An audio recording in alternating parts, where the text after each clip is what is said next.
Então vamos lá, né, pessoal? Boa noite para todo mundo. Espero que todos estejam bem, todo mundo esteja se cuidando, né?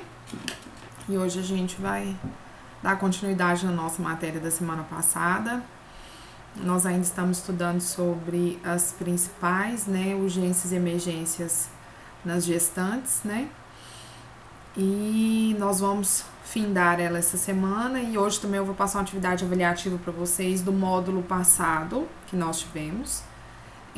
Essa atividade vai ser online, vocês vão responder um formulário e no final também eu explico mais um pouco, vocês vão enviar para mim daquele mesmo processo que foi uma primeira atividade que eu passei, tá ok? Mas hoje, a princípio, nós vamos continuar falando sobre as principais urgências e emergências, né, da gestante. Como que procede, para que a gente possa terminar essa matéria essa semana, tá bom? Então vamos lá, vamos continuar, né? Nós falamos a respeito do parto, né? Complicações do parto, alguns partos que a criança vem inversa, que pode vir primeiro os pés, ou então as pernas, ou até mesmo o bumbum, né? O que nós devemos proceder com essa criança nesse momento? Nós falamos sobre isso na aula passada. E se tem alguém aqui que não assistiu a aula passada, tá disponível lá no YouTube, no grupo também, tá? Lembrando também, pessoal, eu sempre falo isso no grupo, é muito importante assinar o nome quando assiste lá, né? Isso é muito importante, porque a pessoa que não assiste lá, não tá aqui presente na aula, não fez atividade comigo, é falta, infelizmente. E eu coloquei falta lá, não tem como eu fazer nada, né? Então eu preciso saber da participação das pessoas, tá bom? E se essa pessoa não tá mostrando nenhuma participação para mim, não tem como eu fazer nada, infelizmente, né? Então vamos lá, vamos continuar. Hoje nós vamos falar um pouco sobre asfixia pela bolsa d'água, né? Essa é uma condição também muito incomum que pode acontecer, né? E que nós, como socorristas, devemos saber, ter o conhecimento, né? É porque a criança fica... O que é essa asfixia? Ela fica presa dentro da bolsa d'água, né? Então, essa bolsa vai sair e ela, às vezes, ela vai estar sem estar estourada, sem estar rompida. Então, naquele momento ali, eu preciso rompê-la, porque a criança pode se asfixiar com a água. Lembrando que a partir do momento que ela já sai da barriga da mãe, né, pelo parto vaginal e até mesmo também pelo parto cesáreo, ela precisa respirar. A mãe não mais respira por ela, né? Então pode acontecer isso, para que não ocorra essa asfixia pela bolsa d'água, porque essa criança nasceu e a bolsa ainda não foi rompida, é necessário que rompa-se essa bolsa. Eu não posso deixar a criança dentro da bolsa e levar para o hospital. Então rompe-se essa bolsa e faz, né, esfrega essa criança nas palmas dos pés, entre o peito, para que ela possa vir a respirar, tá bom? Para que ela não sufoque com a água da bolsa d'água, tá ok? Então eu preciso também, antes de romper, eu preciso colocar essa bolsa d'água com essa criança sobre uma superfície e depois eu faço o rompimento com alguma tesoura, ou até mesmo com as mãos, se tiver fácil de ser rompido, né? Mas às vezes não vai estar porque ela é bem resistente, né? Esse couro da bolsa d'água. Então, provavelmente você vai estar numa ambulância e tem algum equipamento ali dentro. Então, você pega e rompe essa bolsa e tira esse bebê dali, fricciona entre o peito dele e a palma dos pés para que ele possa ter o estímulo de respirar e não ficar sufocado com essa bolsa d'água, tá? Porque pode acontecer também de ocorrer esse parto dessa criança e a bolsa não romper, tá? E ele ficar dentro dessa bolsa, lembrando da necessidade que ele tem de respirar ao sair da barriga da mãe, tá bom? E nós temos também outra complicação, que é um trabalho de parto normal com uma cesariana anterior. Então, eu tenho que interrogar a mãe, falar, olha, o seu primeiro parto foi que jeito, foi de que forma, né? Então, eu tenho que estar, principalmente se for um parto muito próximo um do outro, às vezes essa cicatriz do útero, né? Nossa, professora, pode acontecer? Pode acontecer dessa cicatriz se romper, tá? Porque o parto normal exige muita força, né, da mãe.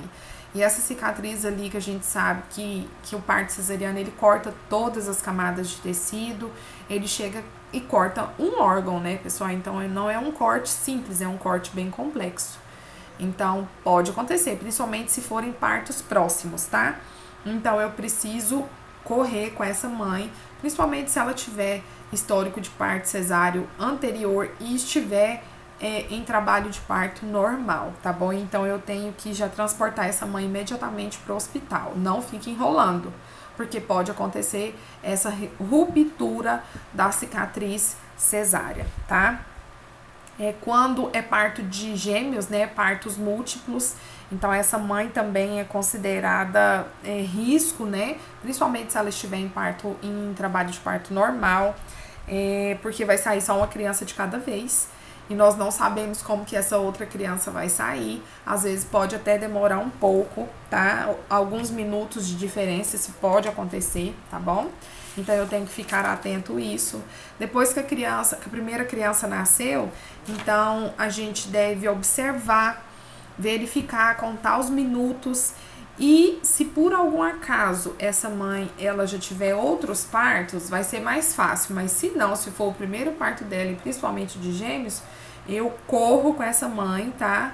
O mais rápido possível para o hospital. E se porventura esses bebês nascerem ali comigo e eu ainda não estiver com ela em ambiente hospitalar, eu vou procurar o quê? Porque esses bebês, geralmente, né, bebês gêmeos de gravidez gemelar, eles nascem prematuramente. Então, eles necessitam estar aquecidos, né? Então, se nasceu ali, não chegou até na área hospitalar, eu vou procurar de qualquer forma aquecer esses bebês, tá? Mantê-los aquecidos e chegar o mais rápido possível à área hospitalar com eles e com a mãe também, tá ok? E aí nós temos também a complicação de recém-nascidos prematuros, né, que são crianças que nascem antes dos 7 meses de gestação e pesando menos de 2,5 kg. Então, nesse processo, eu não posso tentar pesar, nossa, mas ela não tem menos de 2,5 kg. Eu não vou me preocupar com isso, tá bom? Então, porque a criança prematura, ela é bem mais magra, então vai ser algo visível e a mãe vai te relatar a quantidade de semanas também, tá? Então, menos de 7 meses, o que a gente vai fazer? A gente vai correr com essa criança também pro hospital, tá bom? Porque às vezes ela vai necessitar de oxigênio, vai necessitar de algum outro procedimento, vai necessitar de ficar em incubadora, tá? Então, tempo é vida, então eu vou correr com essa criança pro hospital, tá bom? Para que ela tenha um cuidado mais específico, seja assistida por um pediatra, porque realmente ela vai necessitar. Dificilmente alguma criança prematura que não necessite, tá? Pode ocorrer, mas não é sempre. Então, é necessário a gente correr com essa criança para a área hospitalar, para ela ter um cuidado mais de perto. Criança prematura é algo que a gente tem que ficar com a luzinha vermelha acesa, não enrolar, porque eles podem virar óbito mesmo, tá bom? E se necessitar, né, de cuidados especiais, então, mesmo que essa criança seja muito pequena, ela precisa ter os cuidados apropriados, né? E principalmente nesse parto normal e prematuro, então a gente não pode conduzir ela de qualquer jeito. Igual eu falei, vocês têm que procurá-la, aquecê-la, né? Isso são os cuidados muito importantes. E nós temos aqui pautados também alguns cuidados que nós devemos ter, principalmente se essa criança for prematura, tá? Então, o que a gente vai fazer? A gente vai agasalhar ela bem, tentar mantê-la com a temperatura acima dos 37 graus. Se for possível ali, se for uma distância muito longa, eu vou tentar improvisar uma incubadora, né? Como que eu vou fazer isso? Eu vou colocar ela em volta de um cobertor, de uma manta, tá? Se tiver uma folha de papel alumínio, que é aquelas que tem dentro da ambulância, a gente vai tentar também agasalhar ela, tá bom? E se estiver muito frio, algumas ambulâncias têm aquecedores dentro, então eu vou ligar esse aquecedor também, tá? Para eu tentar manter essa criança aquecida, eu não posso deixar ela esfriar. Eu tenho que deixar ela bem aquecidinha, tá? Isso é como se eu improvisasse uma incubadora para ela, tá ok? Então, observar a temperatura corporal. O que eu vou observar também nessa criança prematura, né? As vias aéreas, se ela está com as vias aéreas livres, né? Então, eu vou ver se tem algum buco, se tem algum líquido, tá? Com a gás estéreo e limpo, eu vou fazer o quê? Vou limpar o nariz, a boca dela, tá? Se for possível, se eu tiver ali próximo a mim, vou ter provavelmente uma seringa, vou aspirar se tem alguma secreção, tá? Então, eu só aspiro, eu não injeto, lembrando disso, tá bom? Eu só aspiro a secreção. Vou certificar de retirar todo o ar antes de aspirar essa secreção, lembrando sempre disso que eu nunca vou jogar ar dentro da narina dessa criança, eu vou simplesmente aspirar. Com o bulbo totalmente jogado para frente, aí eu vou aspirar dessa narina dessa criança se tem algum tipo de secreção. Jamais colocar ar dentro da narina dessa criança prematura, tá ok? Então, isso também é um dos cuidados que nós devemos ter com a criança prematura. Agora, o que é o outro? Ver se tem alguma hemorragia, né? Eu vou observar, vou verificar o cordão umbilical, vou ver se mesmo nesse cordão umbilical não tem um sangramento discreto, vou observar isso tudo, tá? Caso haja, eu vou fazer o clamp automaticamente, tá bom? Então, eu não deixo sem fazer o clamp no umbigo dessa criança. Aí vocês me perguntam assim, professora, mas como que eu vou fazer isso tudo? Gente, quando ligarem para vocês, né, para falar da intercorrência, por que é necessário ter o pessoal da regulação? Né? Até teve uma pergunta uma vez de uma aluna que falou assim, professora, essa regulação de tal lugar vai passar as informações para a gente? É obrigatório. E se for uma ambulância do município, por exemplo, quando ligam e perguntam, a gente tem que perguntar, porque do SAMU eles já passam e falam, acidente com múltiplas vítimas, uma mulher que está grávida e deu à luz na zona rural, uma mulher com gravidez de alto risco, está sentindo contrações, então eles passam especificações, foi queda de moto, foi afogamento. Isso no SAMU tem a regulação que eles perguntam, né? Fazem perguntas específicas para saber. Quando é ambulância caseira, né, lá do município, é necessário também. Por quê? Porque você já tem os equipamentos dentro da ambulância e você já vai com tudo organizado, né? Se for um parto, vai ter o clamp, você vai fazer um clamp no umbigo desse bebê. Então, já tem tudo pré-definido para que você possa ofertar um socorro de qualidade, né? Um atendimento pré-hospitalar de qualidade para aquela pessoa que vai estar recebendo, tá bom? Então, esse primeiro contato que a gente tem, né, que é a pessoa que vai receber a ligação, precisa ser bem específico e claro para ajudar a equipe de socorro a ofertar esse cuidado com qualidade, tá bom? Então, isso tudo é treinamento de equipe. Se está ocorrendo alguma distorção de informação, às vezes falou algo que não era o que você realmente chegou lá para socorrer, você não estava com o equipamento necessário. Isso pode causar taxa menor de sobrevida, né? A pessoa pode vir a óbito.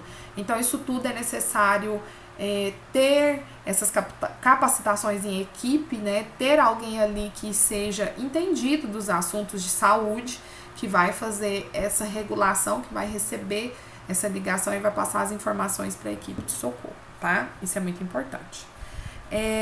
Então, tem outra complicação também, que é a questão da oxigenação, né?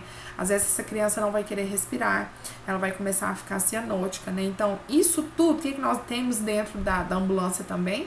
A bala de oxigênio, né? Então, o médico vai estar ali provavelmente e ele vai dosar, né, a quantidade de oxigênio que seja necessário para ofertar para essa criança, porque nós não podemos deixá-la sem oxigenação, tá? E é muito comum também eles nascerem com isso, principalmente se for criança prematura, com esse déficit de oxigenação, tá? É muito comum.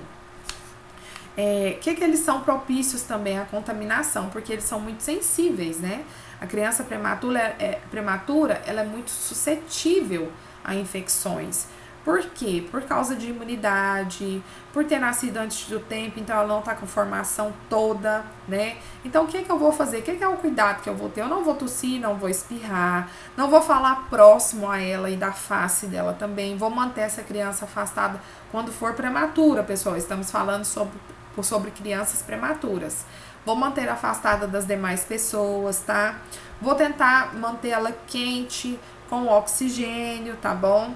E imediatamente ali vai ter equipe, nós vamos ofertar os primeiros cuidados e levá-la rapidamente para o hospital. E ter todo esse cuidado para que não ocorra nenhuma contaminação com essa criança, sendo que ela é extremamente suscetível a infecções, a criança prematura, tá?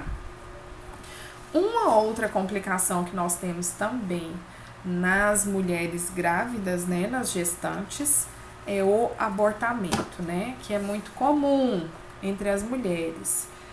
Às vezes, quem nunca teve um abortamento pensa assim, falando, nossa, meu Deus do céu, né, mas como que isso ocorre? Mas é muito comum, tá, pessoal? Muito mesmo. Existem mulheres conhecidas suas, que eu tenho certeza, ou até mesmo algumas de nós, então é muito comum esse abortamento, tá? Que é o quê? Que é a expulsão, né, desse feto, dessas membranas, né? E que esse feto não vai conseguir ter uma sobrevida por si só, tá? Então, geralmente, esse aborto ocorre antes da 28ª semana de gestação, tá? Então, sendo que a gestação normal é de 38 a 40 semanas, né? Então, penso para vocês verem, 10 semanas de diferença é algo muito grande. Uma criança que nasce abaixo disso, ela não sobrevive, tá bom?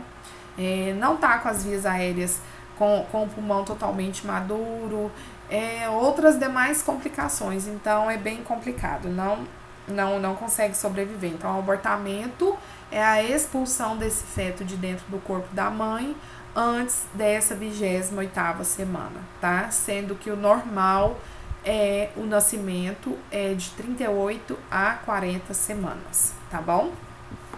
E o que são os sintomas? Os sinais e sintomas de uma mulher que ela vai te pedir o socorro, você vai chegar lá e vai identificar esses seguintes sintomas. Ela vai estar com menos de 28 semanas e vai te queixar de quê? Ela vai te falar que o pulso dela tá rápido, então isso é chamado de taquiesfigmia, tá bom? Por quê? Porque o pulso dela tá muito, muito rápido, tá? Ela vai estar transpirando bastante. O que é isso? Isso é sudorese. Ela vai estar com a pele pálida, ela vai estar te queixando de fraqueza, ela vai estar te queixando de cólicas abdominais. Provavelmente ela vai estar com algum sangramento vaginal moderado ou abundante, tá? E vai estar saindo também partículas de sangue, né? Pequenas ou grandes da vagina dessa mulher, tá bom? Então, todos esses sintomas, né, que pode ser considerado também sintomas de choque, como nós já vimos, principalmente sobre choque hemorrágico, somado com esse sangramento vaginal, então ele vai estar, pode ser que você encontre somente um ou somente outro, né, ela te queixe disso, ela vai estar grávida, mas também você pode ter a somatória de todos, então isso depende de pessoa para pessoa. Às vezes ela vai te queixar somente um sintoma, ou ela vai te queixar todos também, tá bom? Então pode ser que todos estejam presentes. O pulso rápido, a transpiração excessiva, palidez, fraqueza, cólicas, esse sangramento moderado ou abundante, e saindo também essas partículas de sangue abundantemente ou não de dentro dessa mulher, dessa grávida, tá?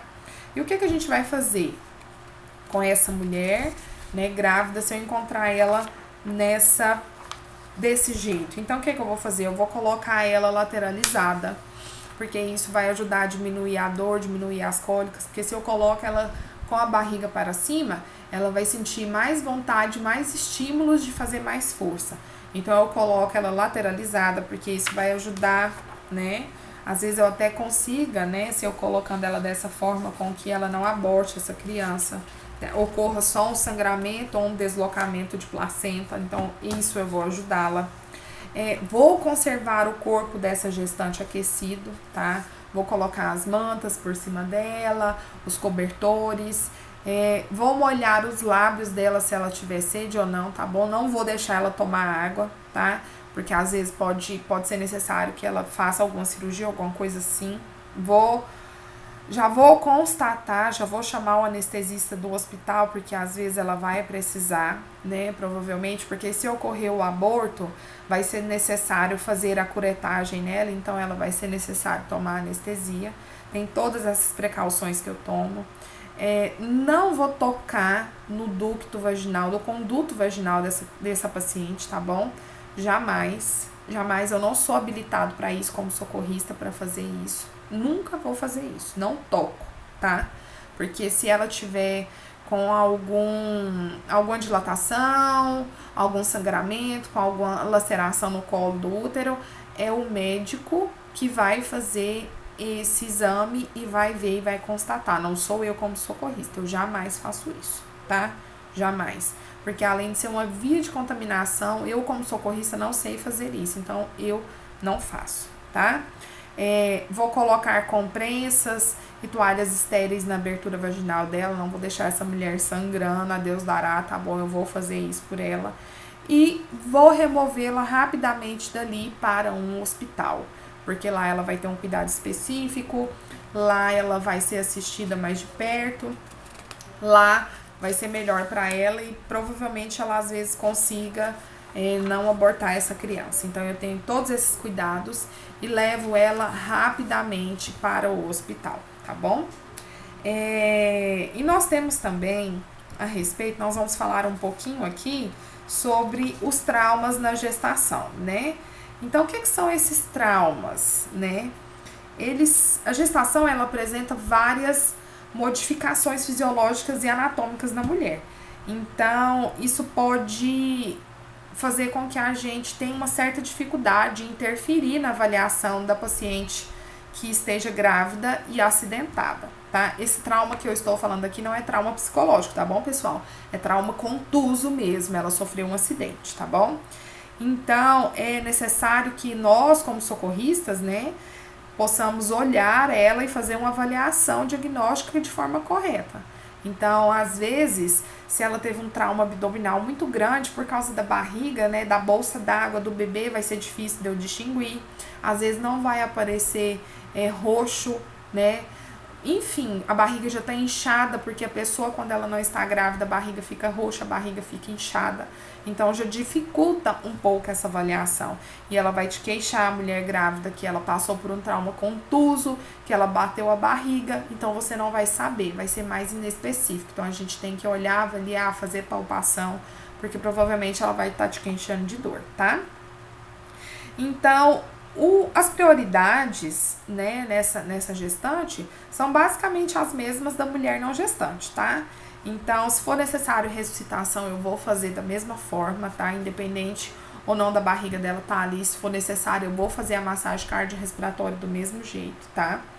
E simplesmente eu vou ter cuidado de referente a essas mudanças anatômicas que essa mulher tá passando naquele momento, tá? Então, nós como socorristas, a gente deve lembrar que nós estamos diante de duas vítimas, não de uma, tá? Então, a gente não deve dispensar de forma alguma o melhor cuidado para essa mãe. Então, eu devo redobrar o cuidado com ela, porque eles são duas pessoas, não somente uma.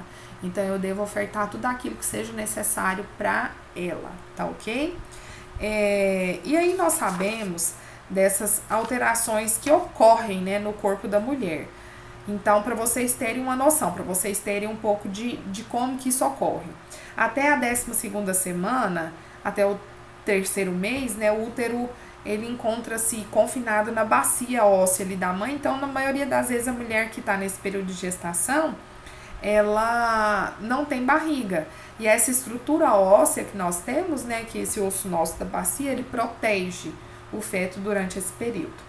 Então, a partir da 13ª semana, o útero começa a ficar palpável, né? Então, o volume fica maior.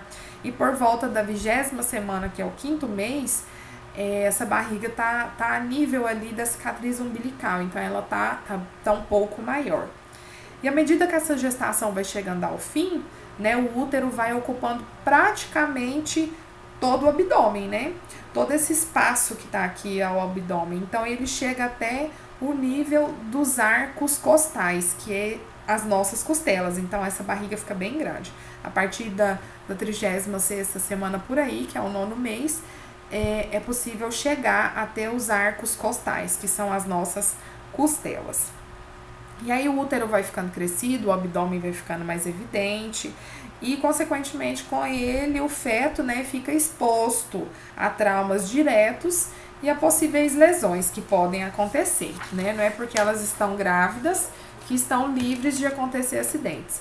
E mesmo que aconteça, nós temos que protegê-las, né, e tentar ajudá-las da melhor forma possível. Vamos falar um pouco sobre as alterações hemodinâmicas, tá? Vamos só falar sobre essas alterações hemodinâmicas e aí nós encerraremos a nossa aula, tá ok? O que são essas alterações hemodinâmicas, né? A partir da 10ª semana de gestação, há um aumento do débito cardíaco nosso, da mãe, né? O que significa isso? Que é o aumento da quantidade de sangue bombeada pelo coração. Então, nós aumentamos em torno de 1 litro a 1,5 litro de sangue, tá? Que ele é batido por minuto, tá? Então, isso é muito, né? Isso é um aumento grande. Então, ocorre essa alteração hemodinâmica, tá? Porque tem um ser dentro de você que também tem uma quantidade a mais de sangue. Então, seu coração tá pulsando em torno de 1 litro, 1,5 litro a mais de sangue por minuto, tá? Então, os batimentos cardíacos nossos, ele há um aumento de 15 a 20 batimentos cardíacos por minuto a mais, né? A pressão arterial tende a subir aproximadamente uns 5 pontos, né? Uns 5 a 15 milímetros de mercúrio, mas que volta ao nível normal no final da gravidez. Mas isso tudo ocorre, gente, devido a esse aumento sanguíneo, tá?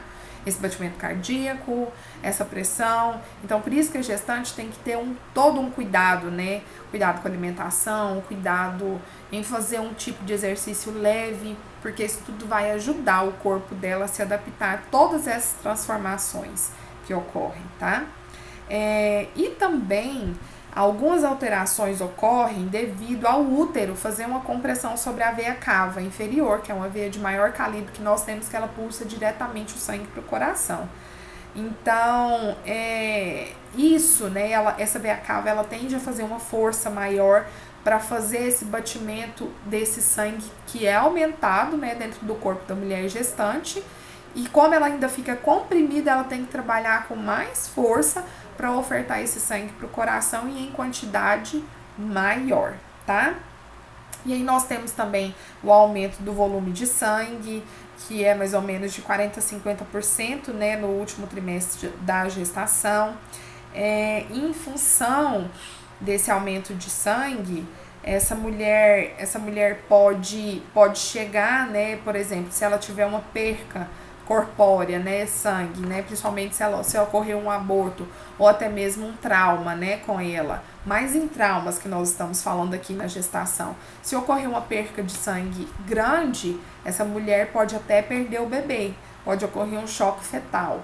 Então, se acontecer um trauma nessa mulher, justamente essa grande quantidade de sangue que está sendo circulada no corpo dela, é necessário urgentemente correr com ela para o hospital, porque o bebê pode chegar, né, a ter o choque fetal e vir a óbito dentro da barriga dessa mãe, tá ok?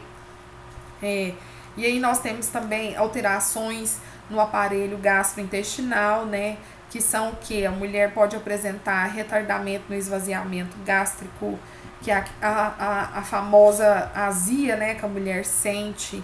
Então, às vezes, vai ser necessário fazer uma sonda nasogástrica nessa gestante, se ela passar por trauma contuso e estiver ali conosco para ser ofertado os primeiros socorros. Mas lembrando que nós não passamos sonda nasogástrica, isso compete à equipe de enfermagem, não aos socorristas, tá? Mas se for uma gestante, eu posso falar, olha, às vezes seja necessário passar uma sonda nela, se ela tiver acontecido algum trauma, tá? Porque realmente a mulher demora mais a esvaziar o estômago, porque tá tudo comprimido ali, principalmente na última semana, nos 3 meses de gestação, né? Porque o bebê já tá grande, tá comprimindo os órgãos ali dentro, tá? Eu devo também observar se por causa de alguma contusão, houve algum deslocamento de órgão dentro dela, tá bom? Ela vai estar te queixando de dor. Então, como o útero tá tomando totalmente a cavidade abdominal, fica difícil da gente perceber, igual eu já disse. Fica um pouco mais difícil pra gente observar esse exame físico, que seria mais fácil uma pessoa que não está grávida, né? Então, ela estando fica um pouco mais difícil, mas que nós devemos fazer, colher história, saber com ela o que está acontecendo, onde está doendo e não desprezar essa dor, observar e encaminhá-la para o hospital, tá? E a frequência respiratória não se altera, tá bom? Ela fica do mesmo jeito. A não ser que ela esteja com dor, a não ser que ela esteja passando por um trauma contuso também, aí sim ela pode ficar ofegante, pode acontecer alguma coisa do tipo, tá? Mas, caso contrário, se ela está com a gravidez normal, não há alterações respiratórias, tá ok? Pessoal, então era isso que eu queria falar pra vocês hoje. Deixa eu só explicar na atividade que eu passei pra vocês. É aquela atividade online, vocês vão responder um questionário pra mim. Respondam somente uma vez, tá? Lá tem um lugar de vocês colocarem um nome. Prestem bastante atenção para responder, tá? As atividades. Ela é referente ao segundo módulo que nós falamos sobre hemorragias, sobre emergências clínicas, que nós falamos sobre a RCP, a respiração cardiopulmonar, tá? Então vocês vão lendo e vão lembrando e respondam para mim, tá bom? E a última questão é para vocês avaliarem uma cena lá e falar para mim quais são os atendimentos pré-hospitalar que você, como socorrista, deve ofertar naquela, se você estivesse ali naquela cena, naquele momento, tá bom? Boa noite, Célia, você chegou agora, né? Nós já estamos encerrando a aula, mas eu vou deixar a aula salva, tá? Lá para vocês. Vou mandar pro YouTube. E vocês também respondam as questões e me enviam. Vocês têm até sexta-feira para responder essas questões, tá? No que vocês respondem e enviam para mim, já chega direto no meu e-mail lá, tá bom? Então, boa noite para vocês, tá? Qualquer dúvida eu tô à disposição, podem me chamar lá no privado. Não esqueçam que até sexta-feira para responder para minhas questões, tá? E enviam para mim, por favor, que eu vou ficar aguardando a resposta de vocês, tá bom? Então, um abraço para vocês, para todo mundo, tá? Boa noite para todo mundo e fiquem com Deus, tá bom? Boa noite para todo mundo. Fiquem com Deus.